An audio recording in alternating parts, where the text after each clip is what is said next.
Welcome to our Ability Financial Exchange demo.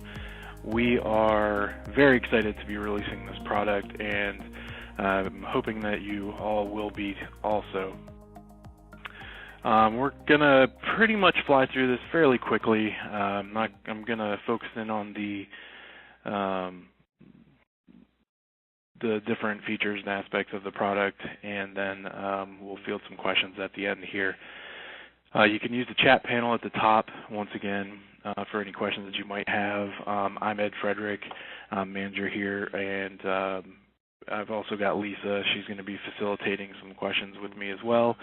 So if you have anything at all, feel free to ask. So the flow of the presentation is going to be, I'm going to do a couple slides here just to kind of give everybody an idea of, what the product does, what kind of customer base is for, and we'll kind of go from there. Then we're going to move on into the demo, and then we will also cover the requirements for the financial exchange software as far as software requirements, pricing, and things like that. We'll follow up with an email of resources, and we will also be recording the presentation so that we can send it out to everybody. Financial exchange, this is kind of the target audience for financial exchange. Any small businesses who, manage the same inventory in QuickBooks Financial as well as point of sale. So there's customers that might have a small retail shop that are maybe a wholesale customer that, you don't want to be managing inventory in in different locations for the same products. This will simplify that process for you because you can manage it all in a centralized location.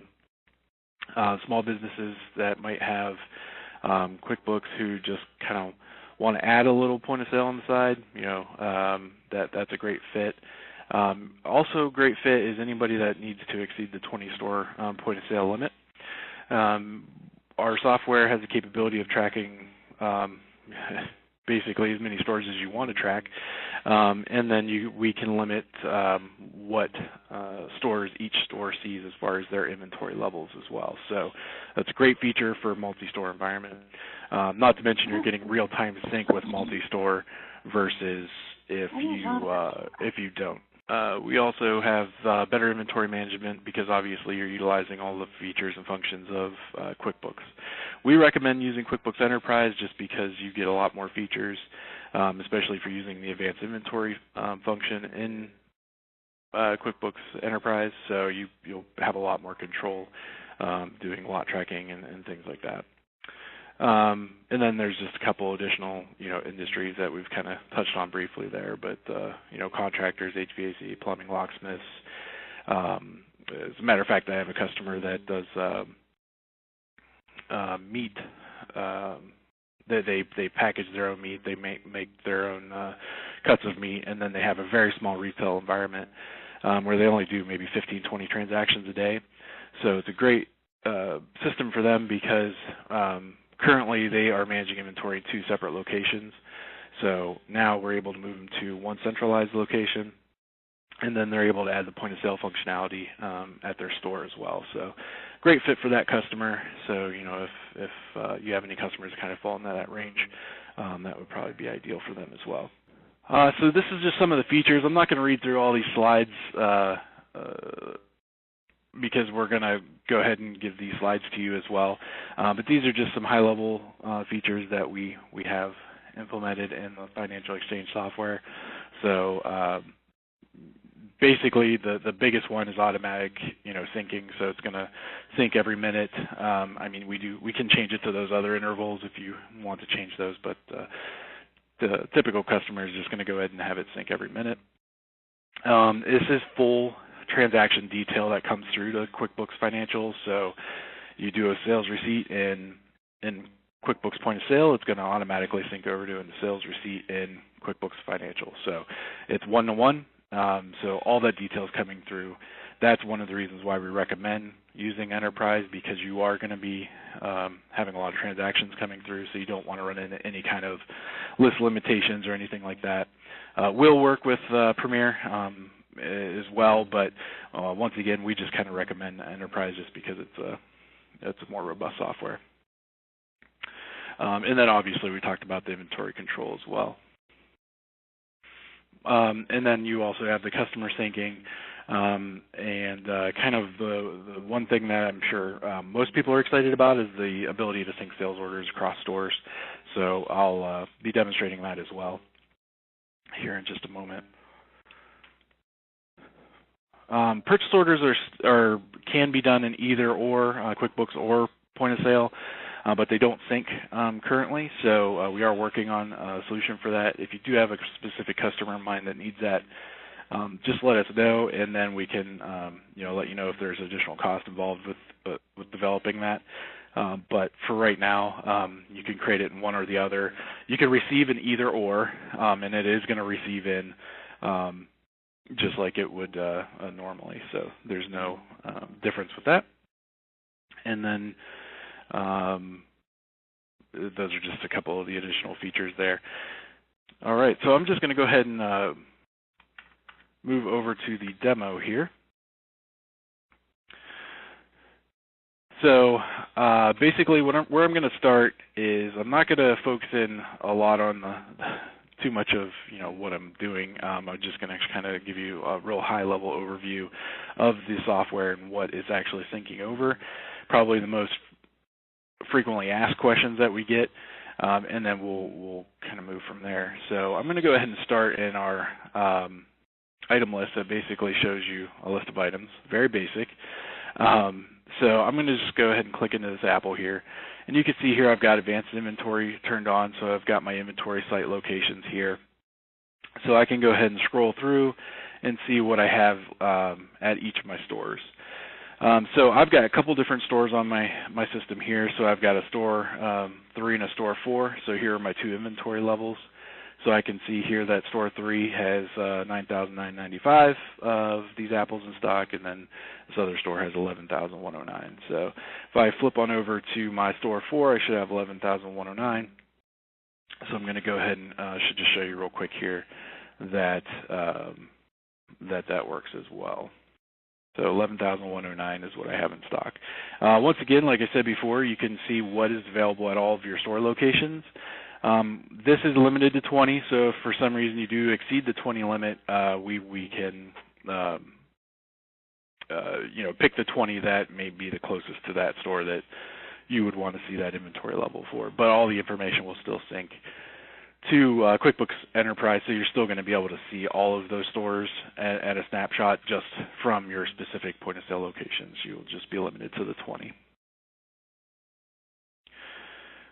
All right. So I'm going to just go ahead and run a quick sale here, and just to show you how this works. So we know we have 11,109 on hand here, so I can just go ahead and make a quick sale. I'm going to go ahead and sell 109 of these just to make it a nice, easy number here. And I'm going to go ahead and add a customer to this just for easy tracking. And since LeBron James was pretty hot last night, I'm going to go ahead and choose LeBron James. I'm going to go ahead and we will just go ahead and do a cash sale with this transaction, and I'll accept the payment there. So I'm going to show you real quick what our tool is doing in the background. This will just be running automatically, but for this demo, I'm just going to give you a quick view of what this tool actually does. You can see real quick on the flash of a screen there, the receipt went and processed through, and then the process is complete here down at the bottom with my status. So this is a screen you're never really going to have to bother with. It's just going to always be running, and you would just be in auto mode versus manually doing it. So when I pull this back up here, we should see the quantity change to 11,000, which we do, and that's pulling from Enterprise on there. And then if I just flip on back over here, I can go back into my items and see my my available quantity on hand is actually changed to 11,000 as well. So you can see it's very fast, very responsive. So all of your transactions will be updated pretty quickly. So I'll just do one more transaction here, a sales transaction, just to kind of show you. You can still do on account sales. So if I want to go ahead and add in another 100 of these, I can go ahead and put 100 on there. and go ahead and do an on-account transaction, put it on his account here. So 105.44 should go on his account. And I'm going to go ahead and save that transaction and run my sync here. Transaction went through, everything's exchanged complete. So now when I go over and check out LeBron James' account, he's got a balance due of 105.44. You'll see the invoices show up here. Any sales receipts, anything he paid for cash will also show up in here as well. But here you can see the invoice for 105.44.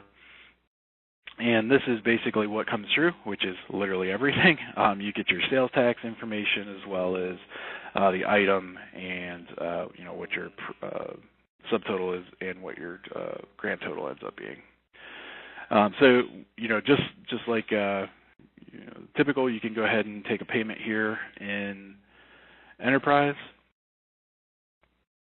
So maybe he's just going to put $50 on his account here. And then when our exchange takes place, I can pull back up my store number 4, add LeBron back to the order here, and you can see his account balance is updated as well. So it's a two-way sync. And then I can go ahead and take another payment on this and so on and so forth. So I'm going to just flip over to store 3 real quick here, just so you can see that customer information would be updated as well. So, I can go in and see LeBron's on this account as well. And if I don't need to see his balance information,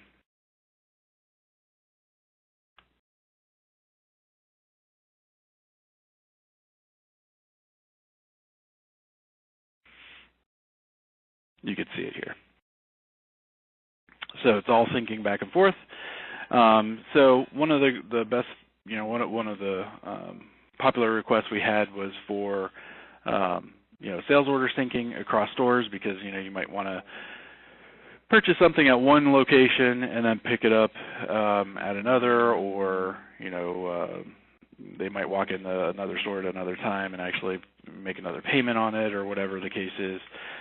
So we also have the capability of doing that. Oh, went in the wrong screen. So here we go. We can do a sales order. We can go ahead and add our items to it. Maybe he wants to get another 1,000 because he's a strong guy, needs his apples. I'm going to go ahead and add him to the order here. You can see he's got a balance of 1,054.35 on this order. So once our financial exchange takes place, you can see all the information's going through. So if I go over here and I go under sales orders, go under Enterprise, and I can see his sales order here. I can then go to, we did that in store 3, so I can go to store 4. I can also see I've got another open sales order here for the same amount. So you can see that syncing across stores. And keep in mind, this is all happening near real time. So, you also have the capability of taking deposits on these sales orders, and then that will also reflect on the order as well. So maybe I just want to do $500 deposit in cash.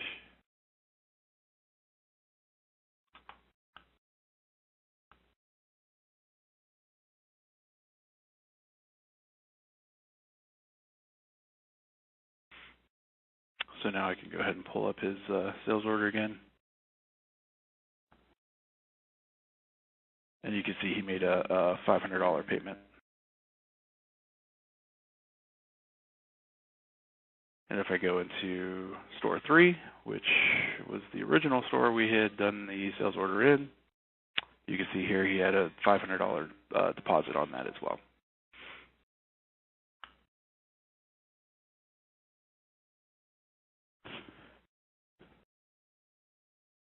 So in a nutshell, that's pretty much how the demo works. Like I said, it was going to be pretty quick, pretty simple. Like I said, if you have any questions, go ahead and feel free to throw those in chat. I'm going to flip back over to the presentation here just for a moment so that you can seek a couple additional pieces of information. So there's a lot of screenshots in this presentation. I'm not going to fly through those right at the moment because we pretty much covered all those during the demo, and I'm going to share the deck once again. So I'm just going to cover these last couple slides here. So this is what basically the minimum requirements for the financial exchange. Now, if you have QuickBooks 2014 or later, Enterprise, Pro, Premier, that's fine, as long as it's if it's a subscription software, it needs to have an active subscription, obviously. In order to make that work, you have to have the dedicated license for it to run 24/7. So if you have anybody on hosted environments, that's fine, but they do have to have a dedicated license to be able to run the sync 24/7. Once again, Enterprise is definitely recommended, especially with advanced inventory for multi-store tracking. We can do it another way by class, but then you won't have the quite the trackability, the nice tracking through the inventory locations that you do in the advanced inventory feature there. If it is not all on-site at a local network, you do have to have a dedicated VPN. We recommend you having an IT person set that up. We can help set that up as well, but we do charge additional for setting up a dedicated VPN. And then you do have to have custom fields available as well. So these are just an example of the custom fields that we have available or that we utilize regularly. And then you do have to have an Intuit Payments account for financial, even if you have one for point of sale, because that will ensure that you have the automatic payment reconciliation. So without that, you can't do that. So customization, if you do need any additional features that the financial exchange doesn't cover out of the box, just let us know. We're always expanding the features in the software, and if it's going to require additional development costs or whatever, we'll let you know. But in most cases, we should be able to solve for pretty much about 90% of those customers out there. But if for some reason there's 10% that are out there that need an additional custom field or custom program integration or something like that, just let us know. We can see if we can make that work for you. Okay, so if not, I'm going to go ahead and send this presentation out, and if you have any questions or concerns, feel free to send myself or Lisa an email.